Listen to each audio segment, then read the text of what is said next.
Welcome back to Tottenham on Tour's world famous Christmas Advent calendar. I have returned after a day of absence. I was lost.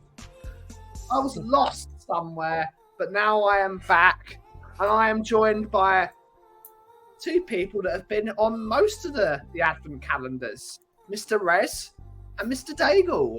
And it's day number 20. It's going to be a fun one. Numero 20. Numero 20. Yes. How are you today, sir? Yeah, I'm all right. Yeah. That's as best I can do. I'm good. Yeah. You know, Christmas is coming. It's a day during the year. And yeah, it's all of a goodness, basically. It's all good. Yeah, I think so as well. Mr. Daigle, okay. Yes, brother. What's happening? No, I don't know how to top REZ's, in all honesty. I'm mildly good to okay, tired, but it's day 20. We're on the final straight, mate. We're in the final fifth. Yeah. Or quarter. Didn't they tell you, Brian? Didn't they tell you that this is going to be a very special advent calendar? We're actually going up to number 31. Yeah. Then that's breaking news, and that shows that I'm tired. We're not really. We're not. But it is the Tottenham on Tour Christmas Advent calendar, which means we start in one way only: Christmas cracker jokes. Yay! What is your Christmas cracker joke for today, sir? What do you call an old snowman? We've had this one. I said it. I know it. Oh, have we? A puddle. Yeah. A puddle. I don't know. Or it just, is. All right, I've got another one. You have another one. I've got another one. Let's have your other one. What do you call a penguin in the Sahara Desert? We've had this one as well. Lost. Can we get the hat trick? Can we get the hat trick? Fine. No, that's fine. All right. If you guys want to go off and get other people to do my jokes, that's fine. That's not a problem. All right. All right. This is a good thing. Me and Ben know what jokes have been and haven't been told. So we're here's another one. I have to say to other people. Another one for you. Because you haven't been watching. I tell you what. Why is Father Christmas always so so sort of healthy? Because he has private healthcare. I swear that's it. I'm off.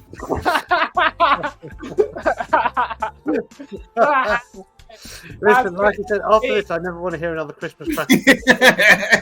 hearing these every single. I know we haven't. What I'm going to do, just as a special one, I'm gonna do a Christmas cracker joke before every player we talk about.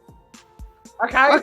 And then if I get one that hasn't been done already, I win a prize. Okay. What prize do you win? Okay. Well, prize to be decided. Yes. But what happens if we know all five? Do you have to approve it? You get to there's an execution. Okay. We'll go with that. Execution or prize. Okay. Daigle, what is your Christmas cracker joke? Who is the Christmas tree's favourite singer? I know. Go on. Elvis Presley. Nope. Oh. Whoa. That was Santa Claus's one, but the Christmas tree favourite singer is Bruce Springsteen. Oh. I like that one. Good one. That's a good one. What do you call a vicar on a moped?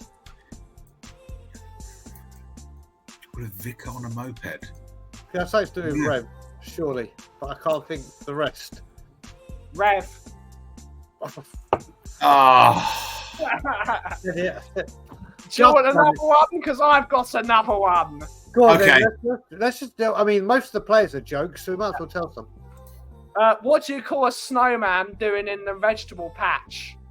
Picking his nose. Yes. Nose, yeah. God, you just Ben you on the show. Here's another one because they're all going to be jokes.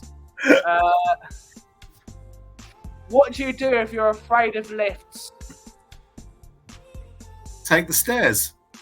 Take steps to avoid them. Oh, that's that's terrible. right. Rez, we're about Yeah. to start. Do you have a Christmas instead of Christmas cracker joke per player? How are we gonna do this? Before we talk about the player? Yeah, I think before, yeah. Okay, so go on. What do you do when you cross an elephant with a computer? I don't know. Lots of memory. Oh Jesus damn Christ. Okay. Rez, this is your time where only you're doing a joke. 'Cause Okay, we're being- how do you keep your house warm at Christmas time? I've heard this one, but not on this. I think you've got one, but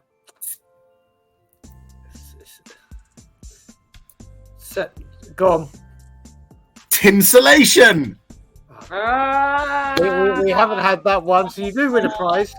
That prize is You being got able to one. come on the advent calendar on Christmas Eve. Well done. Well done. Yay. Well, you Well have to go another Christmas cracker Well joke. done. So, And now it's time to have our first player of this absolutely awful list.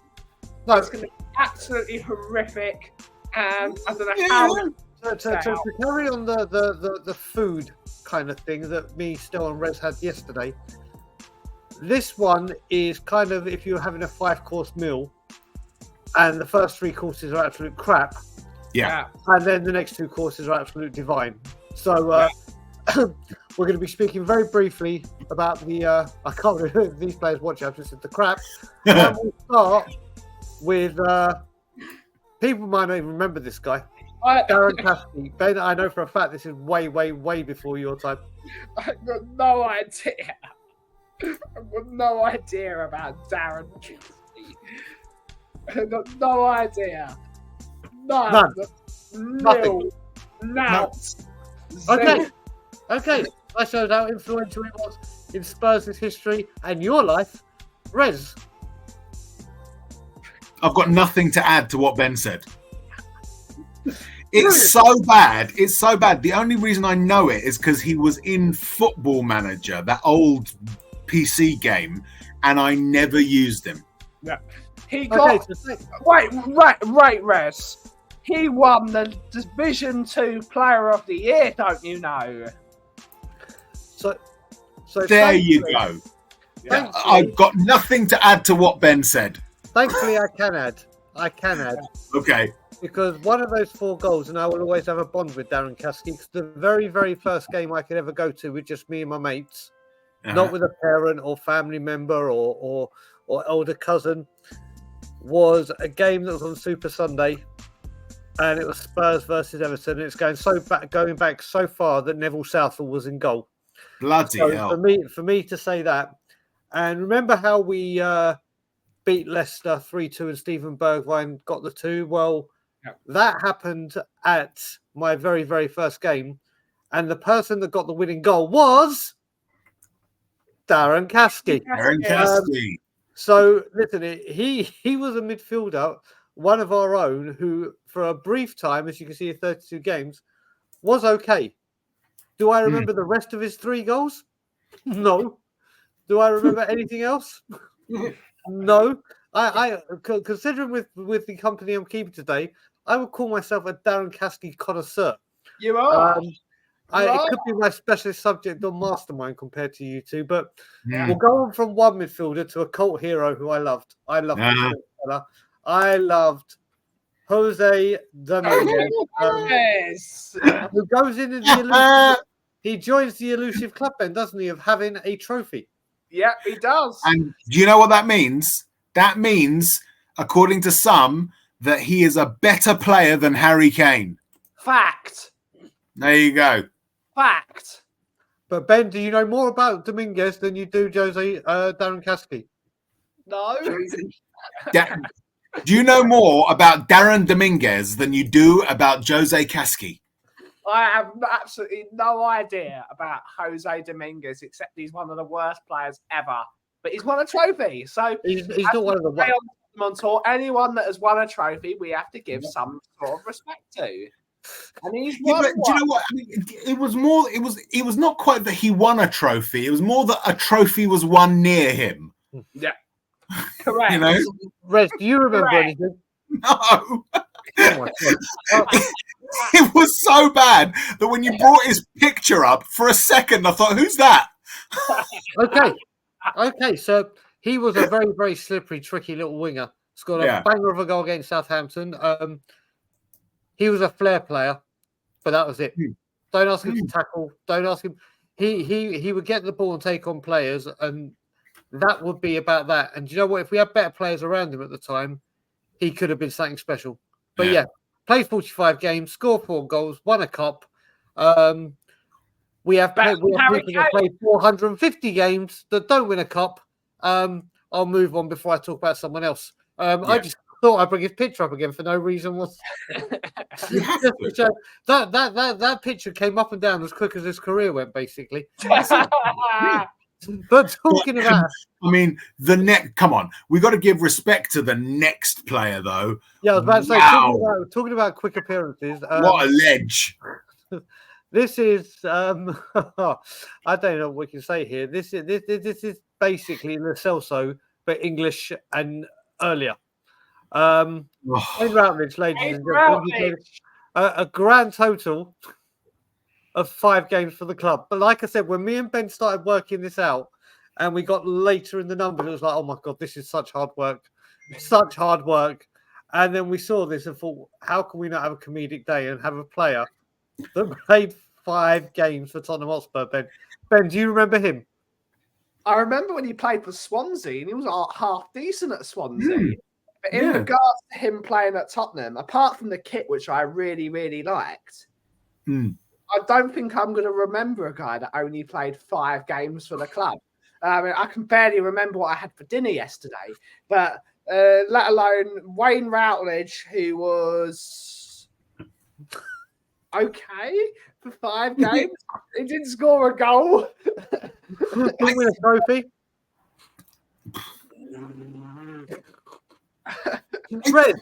Rez, what do you remember? Do you know? Nothing. But the thing about it is that I feel this is how weird it is, right? This is how freaked it is. When I saw that he only played 5 games for us, I thought that can't be right. I thought he played more. You know, it's almost like his presence within the squad had a greater impact than the number of games he played. You know, if that's doable. It's weird. It's like I've heard his name said far more than the 5 games in which he appeared in. You know? Yeah. I don't know. What the only thing that's notable for me about Wayne Routledge, and I don't say this in an insulting way, it's just an observation, is that he does have a very strange shaped head. Okay. He was good for That's Swansea. the only thing. Which is really funny, Rez, because he won a trophy for Swansea. Yeah. And therefore that makes him a better player than Harry Kane. That's right. That's correct. That's correct. If you happen to be salty. If you happen to be salty. All I will say is at Crystal Palace, he was awesome. He was awesome. And that's why we brought him. At Tottenham, he really wasn't. But then you could technically say he did his Tottenham come up at Swansea because he would always have a blinder against the field. He did. So kind of like he was on a mission from Spurs to screw up the filth, who always used to struggle against Swansea. So Wayne Routledge, thank you for those 5 games. Absolutely. Truly unmemorable. But talking on now the 3 courses are done. That's better. Now we get to talk, and with these 2 we will be able to speak. Captain, leader, diehard, old school, media, Tottenham lover, Michael Diagonal Pass Dawson. That's what we're talking about. Go on, Ben. I loved Michael Dawson playing. This is a guy I really remember playing for Tottenham because this was sort of my childhood of watching Tottenham. He's such a nice bloke. Forget Michael Dawson, the football player. I've met him. I've managed to have the pleasure of meeting him on 10 occasions because he used to live in this area. Every time I met him, even to the point where when I was going to England games on a regular, because I was getting tickets regularly for England, on the night he did his ACL for England, and it was probably very painful, he still spoke to me for 30 minutes when he was probably in utter agony. This is a man I absolutely adore. I absolutely loved his partnership with Ledley King. Yep. Everything about this man is class. Everything about him, leadership material, just a nice bloke, won a trophy, and I've got no bigger words to say about him. I know he stole the name of REZ's podcast On the Shelf, but we're not even gonna judge him because he's just technically, I think Spurs would have made that, and I think Spurs have Tottenham might have bigger rights to calling something on the shelf. We know Rez has that. Anything to do with a shelf is Rez's confirmed. As bequeathed to me by Johnny, of course. Of course. But yes. Michael Dawson he's a top bloke, and yeah. he's one of those people that you can say like we always say he's always welcome back at the stadium. Yeah. Yep. We don't even have to say that to Michael Dawson. He is just like if he goes to Tottenham one day, he's just to let him in. Just let him in. He is a guy that he absolutely loved the geezer. And of course, Carling Cup final 2008. Yep. What a guy. Him, Jonathan Woodgate, Ledley King. Just, I love that defense of that time. Can't say anything more about Dawes. Love the bloke. There you go. Reg, top that. Oh, he's a lad. He's a lad. I love him. I really do. He's such a... He's just proper, you know. Yorkshire lad, right? Yeah. Played in Nottingham, but is Spurs through and through. He really is, right? Yeah. No doubt about it whatsoever. He loves the club, always has a good word to say about the club. He's never like Darren Bent, you know, who's so bitter and twisted and partial. Love him. Love Michael Dawson. Before Jan and Toby came along, him and Ledley were solid rocks at the back. You know, the two of them just played so perfectly together. They were wonderful. I absolutely loved them. Yeah, I mean, what can you say about him? He's a nice guy as well. Yeah. You know, won a trophy with us, so he's obviously a Tottenham hero. I can't remember who it was he scored against, but that celebration he did where he sort of runs on, he like pumps his fist like this, like that. Brilliant. That's it. That was what it was. That's what it was. And yeah, just love him. Absolutely love him. He's great. What can I say? You got to remember he came with Andy Reid. Yeah, that's true. Yeah. Listen, when we start, there's a lot of time now. We're talking about this with Ashley Phillips and Dorrington and whatever, saying you can't chuck young defenders in at centre back. It's a tough position. Back then you would get laughed at if you said that. You would do, because there were defenders like Michael Dawson that were about, and you look at all these people that say you have to play with your feet and defenders do this and defenders do that. You need an old school. Put your body. This man would literally put his body on the line. Would put any part of his body in front of a ball and risk danger and risk injury to stop the ball going in the net. This is a defender that loved defending. I know there's a cliche and people talk about that. You look at it. Him and Ledley King was superb. But even when Ledley left and he was with Kabul, even when he left his first season, he only had one season with Vertonghen. That season with Gareth Bale last season, and they were immense. Michael Dawson, near the end of his career, people were saying he's too slow. He's past. He's just getting there. He should never have been allowed to leave. If you want to talk about a model professional, a guy that will go, do you know what? If we ever had a time where there were bad eggs, you wouldn't even dare put Michael Dawson's name in it. Should have got more England caps. Should have had a hell of a lot more England caps.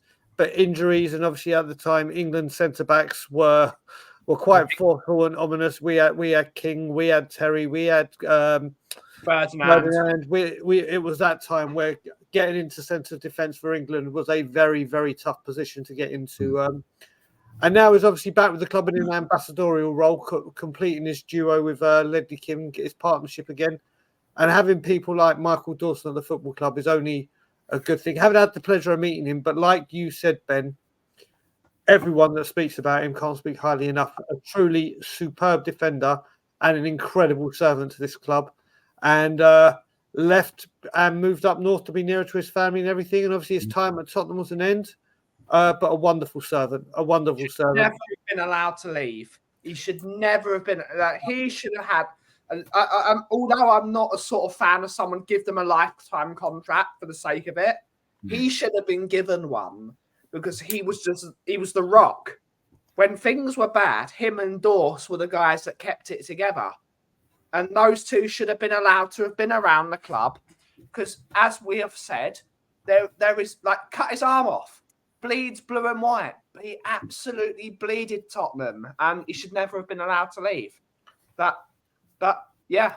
Correct. Right, let's move on to the final guy. And the final guy, up and down, but a lot of ups, a lot of ups. I had to get this picture in this kit. And if you can see behind, there's a couple of Filth players about to go back to the centre circle for the last game at the Lane, when we finished above them for the first time. A superstar in the making, obviously a bit of adversity, which we'll speak about individually. Ben, over to you with Delhi. Yeah. It's an ominous story now talking about Delhi because when he came onto the scene, he was absolutely superb, absolutely brilliant. He was part of that Fab Four up front with Sonny, Ericsson, Harry, and of course himself. Them four, if they had a proper team behind them, would have won absolutely everything if they had a proper squad. Because the first 11 was utterly brilliant. Well, no one can deny that. But the moment one of them got injured, it was the end. It was the end. That front four was such that entire 11 really. Like I was present at the Battle of the Bridge when we kicked Chelsea off the pitch. Yeah, we didn't win the league that day. They were fighters. They were killers.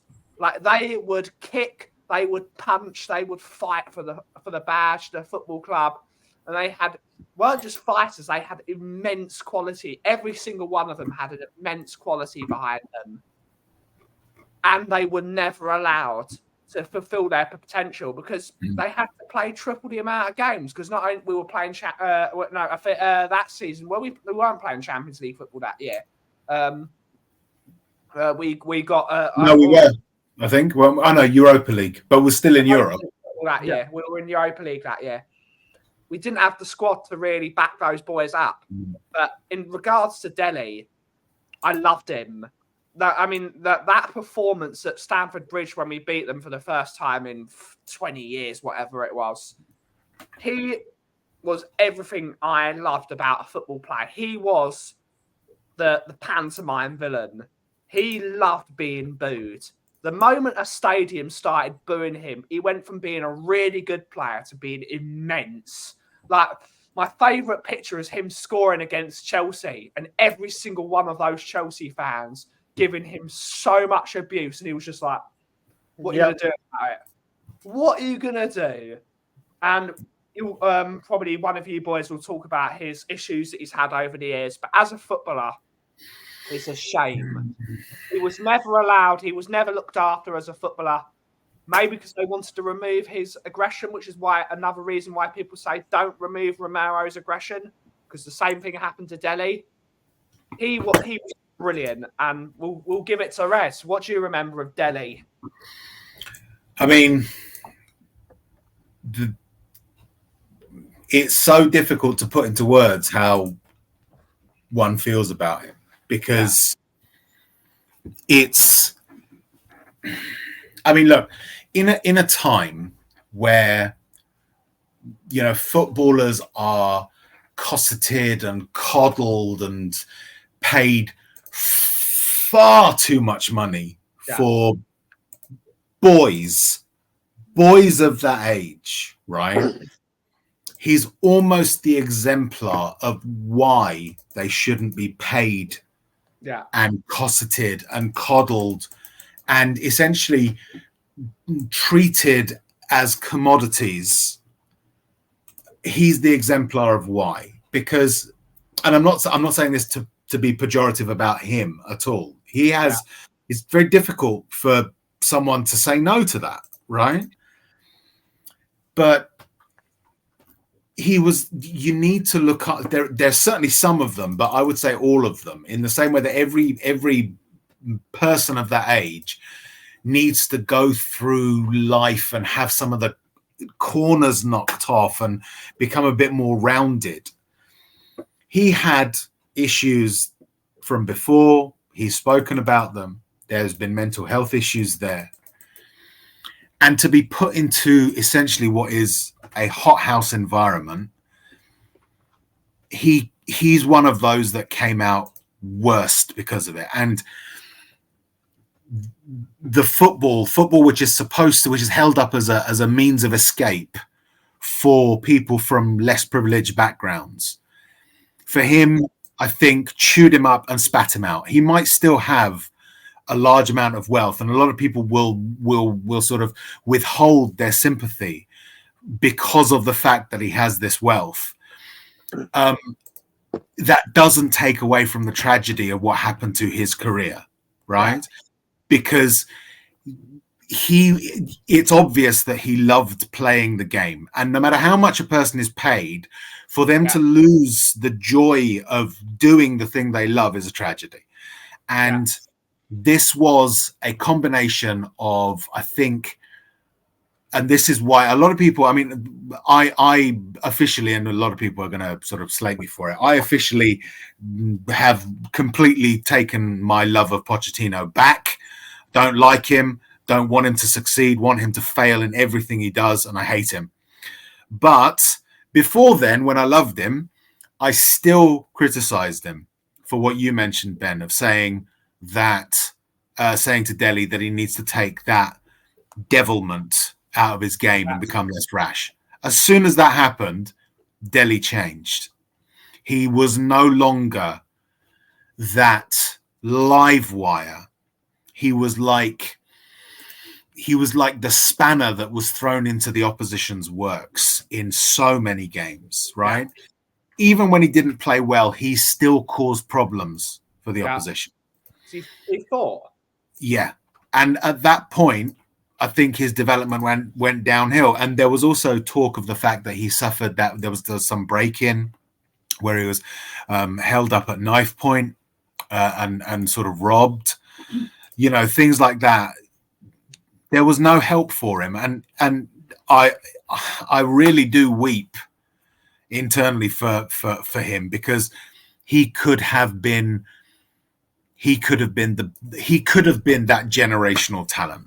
He could have been amongst the best, but success and talent like that is so fleeting, and the modern football world turns these people into commodities. And to be honest, they buy into it themselves as well, right? They do also think themselves a cut above, right? You look at a piece of trash like Phil Foden and the airs and graces he gives himself now because he's got a little bit of money behind him, right? They do buy into it. But that still doesn't take away from the fact that the modern game turns these players from just ordinary boys who are doing something that they love and earning a living out of it into something different. And Delhi is just the exemplar of all that's bad about the way they're treated. Yeah. I don't know how you're going to follow that, Mr. Daigle. Yeah, well, I mean, first of all, I will say, I'll bring it back to football. I will go to the what we found out this summer about him at the end. Listen, when I was alerted to Dele Alli while she was still at MK Dons. My mate Jerry, who's an Arsenal fan, when we bought him, and when it came, I go, "Ha, you're going into League One and bringing someone." I was like, "You can laugh all you want, mate. I'm telling you, this kid is a star. This kid is a goddamn star in the making." Then obviously we had the famous Deli Wave when he was wearing the MK Dons. Listen, we were getting a very, very cheeky chappy, and when he came, the idea was to send him out on loan. It was just to get his signature, get him on loan. He came in and scored against Leicester away, and then this guy just took off. Yeah. This guy, again, I go back to it when they say about youngsters, you can't play a youngster in midfield at that age. Yes, you can. Yeah. Yes, and if they're good enough, you put them in. And this guy on his day, and he just listen, when you've got Dembele behind you and you've got Ericsson, Son, Kane around you, you're gonna be flying. But this guy drifted into play goals that or spaces before you knew it. Before you realise, and listen, you look at it, iconic goals, the Crystal Palace one. And I remember the commentator going, "Oh, this boy is a sensation." His headed goals against Chelsea to beat Conte. He actually, in that run, scored 6 goals in 3 games. He went 2-2-2. Watford, Chelsea, and Fulham. No, there's a Watford, Chelsea, and Southampton. Sorry, that last season in the lane. There were times when this guy switched it on. He was the guy that said, "Okay, I'm going to finish this game," and this game is over. If you watch a lot of the games in the last season of the lane where it was over by half time, it's because Dele Alli had put on a masterclass. Yeah. This guy, like I said, I've seen the aggression in him. We've all seen the aggression in him. We all had it in him. The king of the nutmegs listen, love the person that he was friends with or not, but he had a brilliant friendship with Dyer.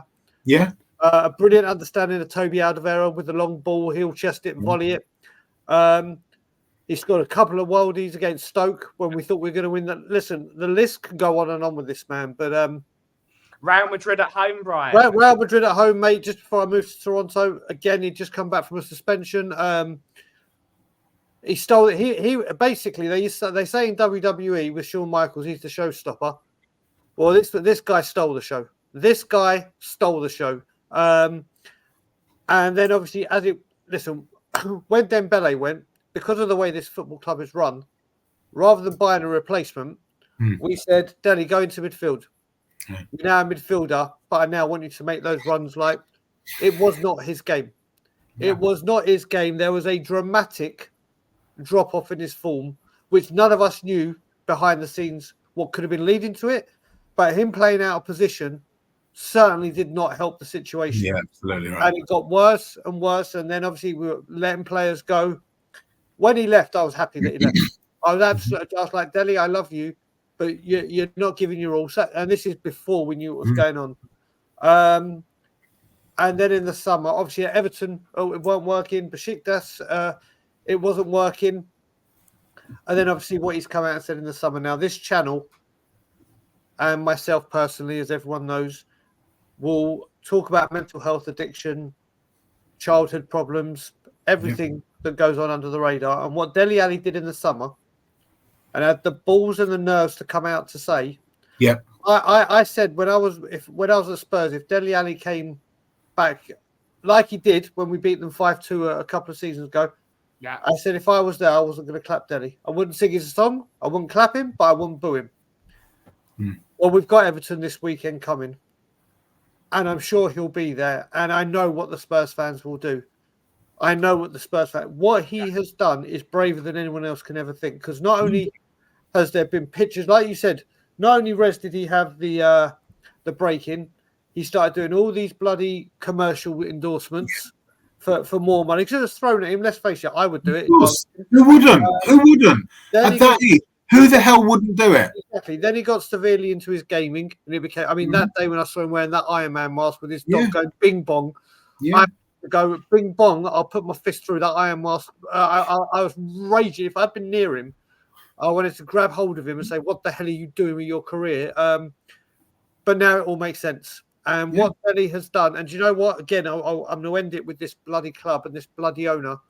You're bitching about £10 million in a payment after everything this guy tried to do for the club. And now this man has come out and trying to rebuild his life. And Everton can't pay. I know it's ridiculous. I know it's cutthroat.